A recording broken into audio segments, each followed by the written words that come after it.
Então, assim, a responsabilidade de servidores, de servidores, isso, ela pode ser repartida em 3 esferas: civil, administrativa e penal.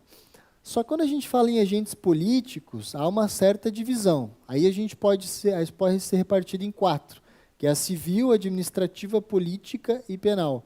Entra a questão administrativa aqui. A gente vai ver o porquê. Mas, via de regra, já vou adiantar para vocês, questões de crime de responsabilidade, né? Que daí realmente tem que ser ali o prefeito e etc., ou os secretários, ou seja, agentes políticos, né? A gente vai ver a diferença depois ali de cada um deles, se não tiver eu explico para vocês. Então a gente tem o código, os ilícitos penais, eles estão previstos no Código Penal, né? Em algumas outras legislações, que prevê as responsabilidades penais da função, né? Da função pública. Tem os ilícitos civis, né? Que previstos na questão tanto da de improbidade quanto na Constituição Federal, pelo direito de regresso, né? Ou seja, o direito do Estado de promover uma regressiva para cobrar valores por superfaturamento, entre outras coisas, né?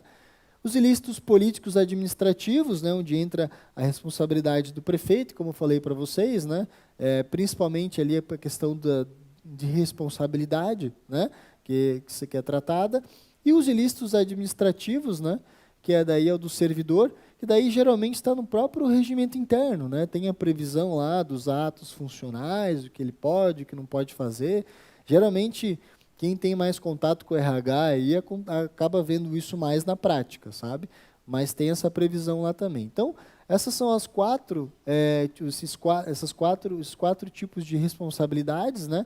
3 específicas dos servidores públicos de carreira e uma específica para agentes políticos, certo? Resumindo aqui, como eu já falei para vocês, né, os servidores públicos de carreira são aqueles, de fato, com... Esse conceito se aplica para os servidores públicos efetivos, comissionados, enfim, né? Aqueles que exercem função de confiança e tudo mais. Os agentes políticos aqueles que geralmente ocupam cargos de secretários, prefeitos, secretários de estados, governador, geralmente são autoridades nomeadas, né? ou eleitas, aliás, né? Ou nomeadas por primeiro escalão daquele que foi eleito, né? Como os secretários especificamente. Tem essa natureza também, né? Aí a gente entra a gente falou dos ilícitos, né? E aí a gente entra nas responsabilidades, né? A gente tem a responsabilidade criminal, como já está no nome, né? Que resulta em cometimentos de crime. A responsabilidade administrativa ou política administrativa, né? Que também já foi dita, e a responsabilidade civil, né? Cada uma é diferente da outra. 5 anos mais? Sim, criminal prescreve, exatamente. Aqui tem um conceito, né, de servidor público para o Código Penal, né?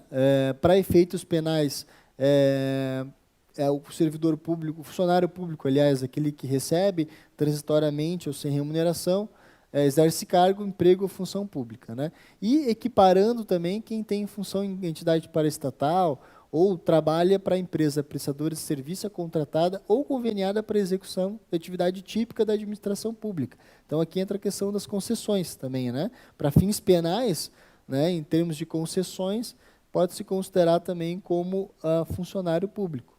E aí a gente entra no artigo 2º da Lei de Improbidade Administrativa, já reformada, né, para a gente analisar o que é o conceito de servidor público para a Lei de Improbidade Administrativa, né? Para a Lei de Improbidade, considera-se primeiro o agente público, né, que é um conceito mais geral, né? O agente político, o servidor e todo aquele que exerce, ainda que transitoriamente ou sem remuneração, por eleição, nomeação, designação, contratação.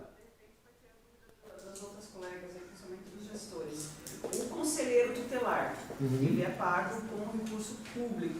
Ele é um agente político ou um agente público? É agente público, Então, ele responde como lei de improbidade. Responde pela lei de improbidade.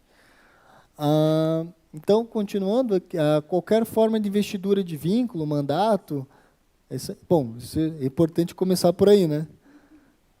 Mas vínculo, mandato, cargo, emprego, função das referidas entidades, né? No que se refere aos recursos de origem pública, sujeito às sanções previstas nesta lei particular, pessoa física ou jurídica que celebra com a administração um convênio, contrato de repasse, contrato de gestão, termo de parceria, termo de cooperação ou ajuste administrativo equivalente, né? Aqui ele também é sujeito àquelas pessoas que acabam recebendo recursos, né, públicos para a consecução de alguns tipos de atividades também, como essas que estão previstas aqui. Então, para fins de lei de improbidade, seria essa a conceituação, né? Aí tem um conceito da doutrina, né, isso que a gente acabou de tratar aqui, eu expliquei para vocês. E sobre os crimes de responsabilidades, são aqueles que têm previsão na lei específica, né, são infrações políticas administrativas praticadas por pessoas que ocupam determinados cargos públicos, né? Caso o agente seja condenado por crime de responsabilidade, ele não receberá sanções penais, mas sim sanções políticas administrativas, né? Então, a perda de cargo, inabilitação, enfim, são os crimes de responsabilidade, né? São bem famosos, porque geralmente eles podem gerar a perda do cargo e tudo mais. A gente teve alguns casos, a gente teve um caso recente aqui no Brasil, que foi a questão do próprio impeachment, né, que teve um crime de responsabilidade, etc. Tema bem polêmico aí, né, mas foi bem recente. Aliás, não foi o primeiro, né, o Brasil sofreu várias vezes com crimes de responsabilidades e a utilização do próprio impeachment especificamente. Não sei se vocês sabem, mas o primeiro presidente do Brasil, Marechal Deodoro, se não falha a memória, ele renunciou para não sofrer impeachment. O impeachment foi criado naquela época já visando justamente empichar aí o primeiro presidente do Brasil e assumiu Floriano Peixoto. Teve toda uma historinha lá, uma questão bem bacana. Mas o Brasil já começou assim, tá? Inclusive, eu até escrevi um artigo sobre isso uma vez, né, meio crítico assim, mas enfim, é o jeito que a gente começou, né? E teve recentemente o do Collor e agora da Dilma, né? São os casos mais famosos.